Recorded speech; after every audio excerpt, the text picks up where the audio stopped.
Et que pensez-vous de l'intelligence du peuple à creuser ces galeries? C'était très astucieux comme mode de résistance.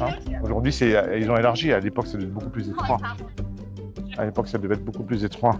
Je savais qu'il y avait des galeries, mais je n'avais pas imaginé que ces galeries étaient aussi denses, un réseau aussi riche, aussi dense. Et j'ai appris qu'il y a 2/3 des galeries qui n'ont pas encore été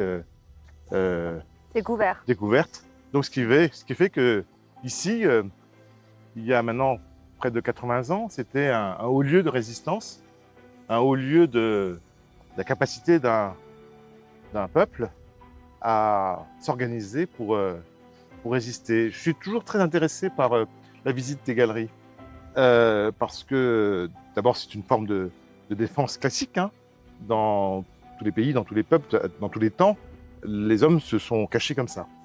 Et ici, ils ont quand même creusé des galeries, mais qui existaient déjà pour certaines dès le 19e siècle.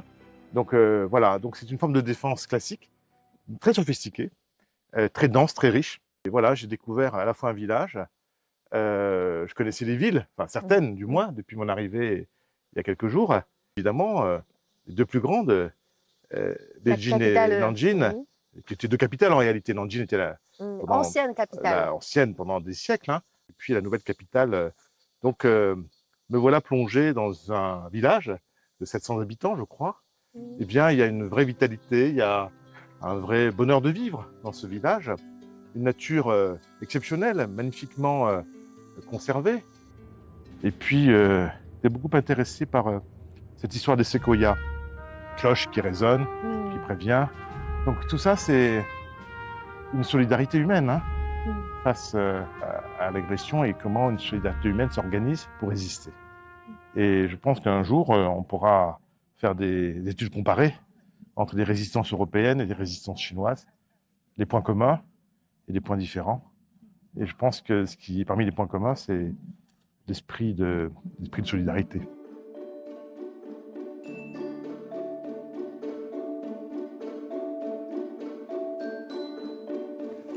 Alors, vous êtes très bien accueillis par les villageois, surtout les enfants. Oui. Que pensez-vous de cette ambiance? Moi, je suis extrêmement touché par l'accueil qui m'est réservé par les enfants, vous l'avez dit, mais aussi par les adultes et les personnes âgées qui sont nombreuses dans ce village.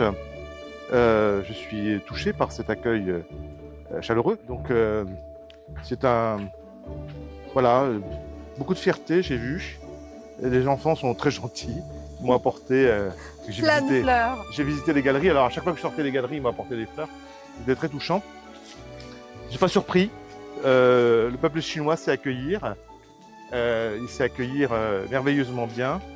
Il est toujours attentif, toujours attentionné. Voilà, il y a une fierté de montrer le village à l'étranger que je suis. Voilà, je vais parler de ce village arrivé en France.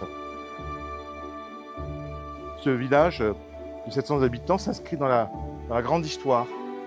L'histoire de la Chine sur la durée, et puis l'histoire de la guerre ici, de la résistance face à l'occupant. Puis j'ai senti aussi une vraie fierté des habitants, un peu loin de tout, c'est vrai, mais en même temps très attachés à leur village, à leur histoire, à leur village, à leur façon de vivre, qui n'est pas une façon de vivre urbaine, mais qui est une façon de vivre voilà, ancestrale. Voilà, on perpétue les traditions. Les gens se parlent entre eux, ils ne sont pas isolés. Et ça, c'est important. Dans les sociétés modernes, les gens sont isolés. La modernité crée de la solitude. Eh bien ici, non. Les gens ont gardé les liens de solidarité. Ils ont gardé des liens de solidarité entre eux, et puis ils sont curieux. Eh bien voilà, moi je trouve que c'est une séquence extrêmement intéressante pour moi, historique d'abord, parce qu'on a visité les galeries, et humaine, parce que j'ai rencontré la chef du village, les anciens, les jeunes. C'est un très joli coin historique. Je pense que beaucoup de gens viennent visiter ces galeries parce que ça fait aussi partie de l'histoire récente de la Chine. Mais voilà, entre ce que j'ai vu hier, le mémorial de la campagne des 100 régiments, et aujourd'hui venir visiter ces fameuses galeries, eh bien, ça me permet d'avoir une vision globale de ce que fut la résistance ou les résistances chinoises face à l'occupant nippon. Voilà, donc ça m'a permis de voir un grand musée.